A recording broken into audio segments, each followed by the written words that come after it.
అమెరికాలో బాల్టిమోర్లో జరిగిన 19వ ఆట జాతీయ మహాసభలో డిప్యూటీ సీఎం భట్టి విక్రమార్క పాల్గొన్నారు. పుట్టిన గడ్డ రుణం తీర్చుకునేందుకు ప్రవాస భారతీయులు తెలంగాణ అభివృద్ధిలో భాగస్వాములు కావాల్సిందిగా పిలుపునిచ్చారు.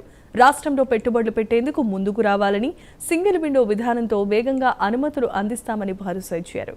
ఎన్ఆర్ఐల సమస్యల పరిష్కారానికి ప్రత్యేకమైన వ్యవస్థ ఏర్పాటు చేసే అంశాన్ని ప్రభుత్వం పరిశీలిస్తోందని వెల్లడించారు.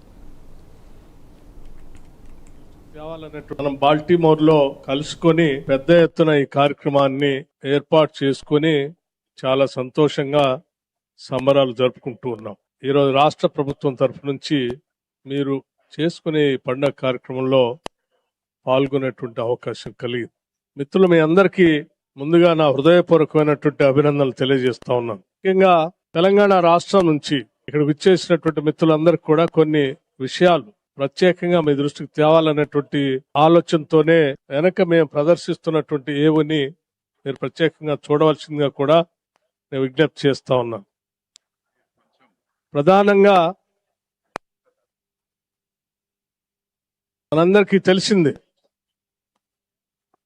తెలంగాణ రాష్ట్ర ప్రజల యొక్క ఆశలు, ఆకాంక్షలు రాష్ట్రం ఏర్పడితే ఆ ఏర్పడిన రాష్ట్రంలో ఉన్నటువంటి వనరులు, వ్యవస్థలు అన్నీ కూడా ఆ ప్రజల అభివృద్ధి కోసం ఉపయోగపడాలని కలలు కన్నటువంటి ఆ యువత యొక్క ఆలోచనల్ని మన్నించి ఆనాటి యూపీఏ చైర్పర్సన్ సోనియా గాంధీ గారు ప్రత్యేక రాష్ట్రాన్ని ఏర్పాటు చేయడం జరిగింది. ఏర్పడినటువంటి తెలంగాణ రాష్ట్ర ప్రజల ఆకాంక్షలు నెరవేర్చడం కోసం ఈరోజు పాలనలో ఉన్నటువంటి కాంగ్రెస్ ప్రభుత్వం, రాష్ట్ర ముఖ్యమంత్రి రేవంత్ రెడ్డి గారి నాయకత్వంలో ఉన్న వనరుల్ని,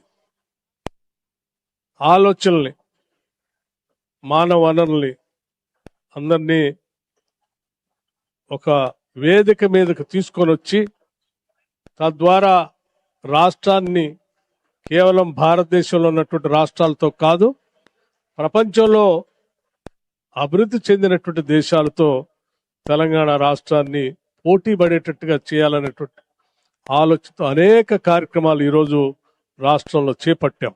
మనం బాల్టిమోర్ లో కలుసుకొని పెద్ద ఎత్తున ఈ కార్యక్రమాన్ని ఏర్పాటు చేసుకొని చాలా సంతోషంగా సంబరాలు